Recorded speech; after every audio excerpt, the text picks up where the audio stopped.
Halo semuanya. Jadi, saya Marsala Hayati. Di sini saya akan membahas materi pengantar organisasi komputer. Jadi, gimana sih pembahasan kali ini dan apa aja pokok pembahasannya? Mari kita lanjutkan. Di sini ada judul PPT-nya, yaitu Evolusi dan Pengembangan Mutakhir Teknologi CPU.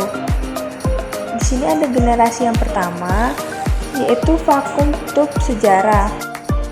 Nah, vakum tube ENIAC ini dimulai dari tahun 1943, kemudian akhirnya tahun 1946 digunakan sampai dengan 1955. Di sini ada detail-detailnya. Pertama ada detail desimal, akumulator 20 itu yang kedua. Yang ketiga ada program manual dengan skala. Yang keempat ada tabung vakum berat 30 ton, volumenya itu 15.000. Selanjutnya itu daya listrik 140 kWh. Dan yang terakhir itu ada kecepatannya dengan 5.000 per detik.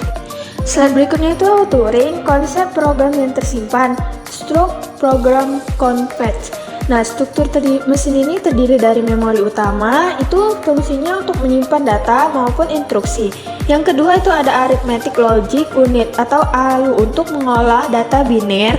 Terus yang ketiga itu ada control unit untuk melakukan interpretasi instruksi-instruksi di dalam memori hingga adanya eksekusi instruksi tersebut. Yang ketiga itu ada I atau O untuk berinteraksi dengan lingkungan luar. Nah, yang tadi kan ada dua unsur. Terus yang ketiga ini ada dikenal sebagai Computer of Institute for Advanced Studies atau IAS. Ya, yang keempat itu kompleks dengan tahun 1952. Ini saya juga menyajikan gambar struktur komputer IAS untuk menjelaskan atau memahami lebih lanjut. Oke, di next saya akan menunjukkan detail dari IAS ini sendiri. Yang pertama itu ada memori terdiri dari 1000 sampai 40 bit word, angka binar. Yang kedua itu ada 2 kali 20 bit instruksi. Yang kedua itu ada kumpulan register atau penyimpanan di dalam CPU. Yang pertama itu ada memori, yang kedua memori buffer register, yang kedua itu memori address register, yang ketiga itu instruksi register, yang keempat instruksi buffer register, yang keempat itu program counter, yang kelima akumulator, yang keenam multiplier component. Di next itu ada arithmetic logic unit atau ALU, Computer of Institute for Advanced Studies atau IAS. Yang isinya adalah yang pertama ada memory buffer register atau MBR berisi sebuah word yang akan disimpan di dalam memori.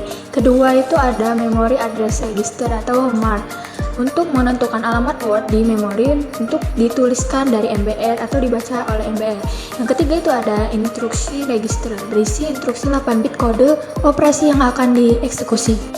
Yang keempat ada instruksi buffer register atau IBR digunakan untuk penyimpanan sementara instruksi setelah kanan word di dalam memori.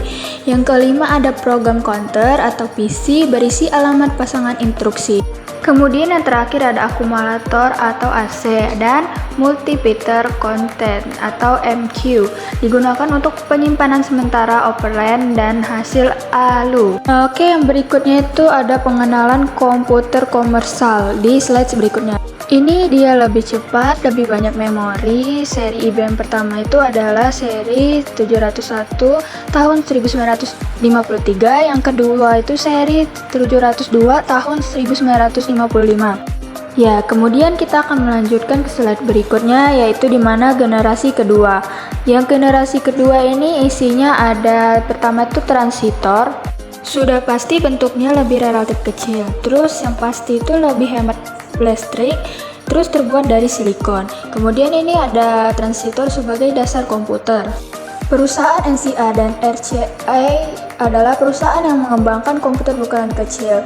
Di sini hardware komputer semakin cepat prosesnya, kemudian itu memorinya juga semakin besar.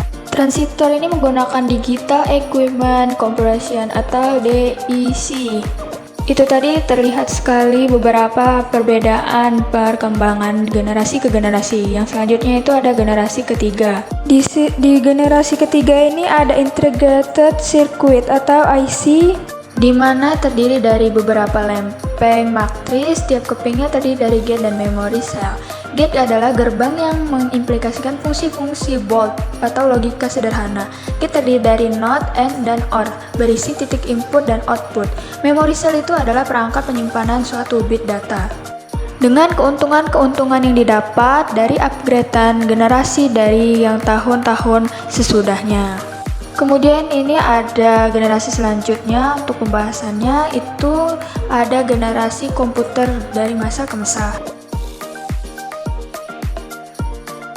Spek Intelnya pun sangat-sangat beragam. Di sini saya menjabarkan dan menampilkan 3 kelompok Intel pada tahun yang disesuaikan. Slide selanjutnya itu ada perancangan kinerja. Nah, komputer saat ini adalah mirip dengan komputer IIS dengan tambahan rancangan komputer yaitu branch prediction, data flow analytics, dan speculative equation. Di sini terlihat sekali beberapa rancangan yang berkembang dari generasi dan ke generasi. Masuk ke slide penutup. Terima kasih atas waktunya dan terima kasih telah mendengarkan. Sampai jumpa.